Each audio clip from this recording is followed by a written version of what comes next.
അതായത് ഇന്നത്തെ ജാതി എന്നാണ് 2024 ജാതി എങ്ങനെയാണ് നിലനിൽക്കുന്നത് നമ്മൾ പരിശോധിച്ച് കഴിഞ്ഞാൽ അത് നിലനിൽക്കുന്നത് റെപ്രസെൻറ്റേഷൻ എന്ന് പറഞ്ഞൊരു കാര്യം നമ്മൾ പരിശോധിച്ചാലാണ് മനസ്സിലാക്കുന്നത്. ഇന്ന് നിങ്ങൾ ആരുടെ വീട്ടിൽ പോയി നോക്കിയാൽ അയാളുടെ വീടിൻ്റെ വലിപ്പം കണ്ടിട്ടോ കാറ് കണ്ടിട്ടോ മൊബൈൽ ഫോൺ കണ്ടിട്ടോ ഒന്നും നിങ്ങൾക്ക് അയാളുടെ ജാതിയെക്കുറിച്ച് പറയാൻ പറ്റത്തില്ല, ഏത് ജാതിക്കാരനാണ് എന്നുള്ളത്. അല്ലെങ്കിൽ പണ്ടത്തെ കാലത്ത് കുളിക്കാത്തവരെയൊക്കെയാണ് ലോവർ കാസ്റ്റ് എന്ന് പറഞ്ഞ് ഇന്ന് നമുക്ക് പെർഫ്യൂം അടിച്ചിട്ട് പോയാൽ വേറെ പ്രശ്നമില്ല, നമ്മുടെ ജാതി തിരിച്ചറിയാൻ പറ്റത്തില്ല.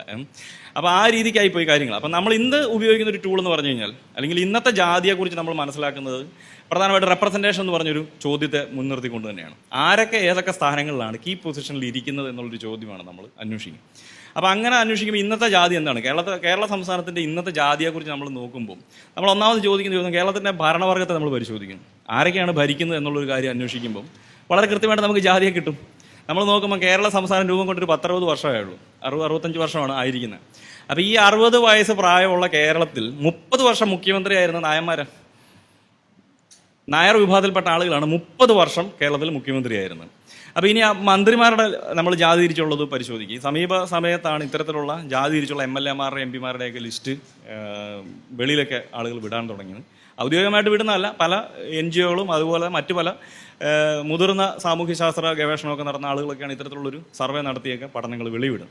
അപ്പോൾ അതിൻ്റെ അടിസ്ഥാനത്തിൽ കേരളത്തിലെ മന്ത്രിമാരുടെ നമ്മൾ പരിശോധിക്കുമ്പം 117 പേര് നായർ വിഭാഗത്തിൽ നിന്നുള്ള ആളുകളായിരുന്നു നാളിതുവരെ മന്ത്രിമാരായിരിക്കും. അതായത് കേരള സംസ്ഥാനം രൂപം കൊണ്ടതിന് ശേഷം ഇന്ന് വരെ 117 ആളുകൾ മന്ത്രിമാരായി. ഇനി മുന്നോക്ക ക്രിസ്ത്യാനികളിൽ നിന്നുണ്ട് 72 ആളുകൾ മന്ത്രിമാരായിട്ടുണ്ട്. അപ്പം ഇനി കേരളത്തിൽ ഏറ്റവും പോപ്പുലേഷനുള്ള 2 വിഭാഗങ്ങളെ നമ്മൾ പരിശോധിക്കുന്നു. ഒന്ന് നമുക്ക് സ്വാഭാവികമായിട്ട് പറയും ഈഴവ വിഭാഗത്തിൽപ്പെട്ടവരാണ് ഏറ്റവും പോപ്പുലേഷൻ കൂടുതലുള്ളത്. അപ്പോൾ ഈഴവർക്കിടയിൽ നിന്ന് മന്ത്രിമാരായിരിക്കുന്നത് വെറും 64 പേര് മാത്രമാണ് മന്ത്രിമാരായിരിക്കുന്നത്, വെറും 64 പേര്. ഇനി ഏറ്റവും പോപ്പുലേഷൻ കൂടുതലുള്ള മുസ്ലിം സമുദായത്തിൽ നിന്ന് മന്ത്രിമാരായിരിക്കുന്നവരുടെ എണ്ണം വെറും 65. അപ്പോൾ തന്നെ നമ്മൾ ഇതെങ്ങനെ ഇത് ശരിയാകത്തില്ലല്ലോ. ഈ ഒരു റേഷ്യോ എന്ന് പറയുന്നത് നമ്മൾ നോക്കി കഴിയുമ്പോൾ ഇവർക്ക് കിട്ടുന്ന പ്രാതിനിധ്യമല്ല അത് കിട്ടുന്നത്. അതേസമയം ബാക്കി സമൂഹങ്ങളെ പിന്നെ നോക്കുക. അപ്പം പട്ടികജാതി റിസർവേഷൻ വരുന്നുണ്ട്, സ്വാഭാവികം 18 പേര് വന്നു. ഇനി പട്ടിക വർഗത്തിൽ നിന്ന് ആകെപ്പാടെ കേരള സംസ്ഥാനം രൂപം കൊണ്ട ശേഷം ഇതുവരെ ഒരേ ഒരാൾ മാത്രമാണ്, ഒരു മന്ത്രി മാത്രമാണ് ആയിരിക്കുന്നത്. അത് നമുക്കറിയാം.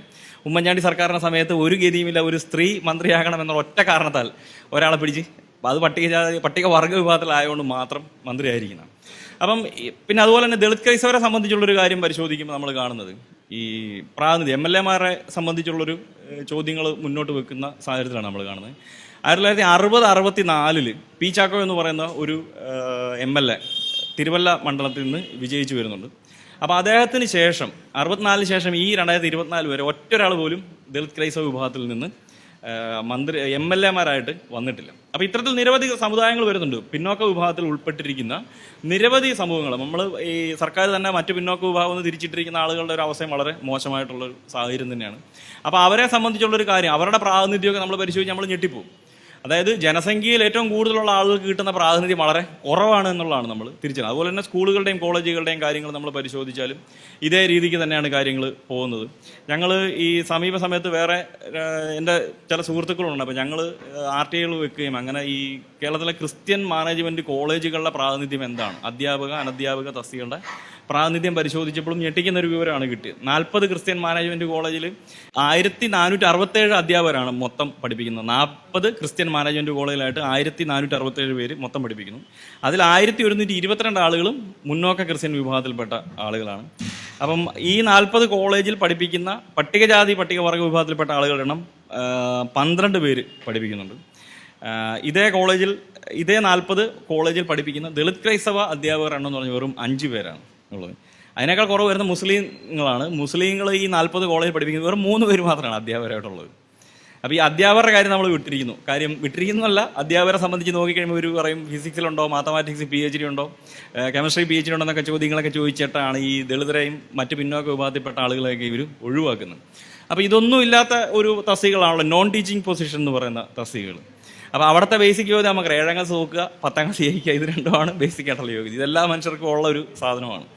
അപ്പം അവിടെയും നമ്മൾ കാണുന്നത് ഒരു കാഴ്ച എന്ന് പറഞ്ഞാൽ 40 കോളേജിൽ 652 നോൺ ടീച്ചിങ് പൊസിഷനാണുള്ളത്. അതിൽ 546 പേര് ജോലി ചെയ്യുന്നത് മുന്നോക്ക ക്രിസ്ത്യൻ വിഭാഗത്തിൽപ്പെട്ടവരാണ് ജോലി ചെയ്യുന്നത്. SC/ST വിഭാഗത്തിൽപ്പെട്ട 16 പേര് ജോലി ചെയ്യുന്നുണ്ട്. ദളിത് ക്രൈസ്തവ വിഭാഗത്തിൽപ്പെട്ട 13 ആളുകളാണ് ജോലി ചെയ്യുന്നത്. ഈ 40 കോളേജിലായിട്ട് ഒറ്റ മുസ്ലിം നോൺ ടീച്ചിങ് സ്റ്റാഫ് പോലും ഇല്ല എന്നുള്ളതാണ് മറ്റൊരു യാഥാർത്ഥ്യം.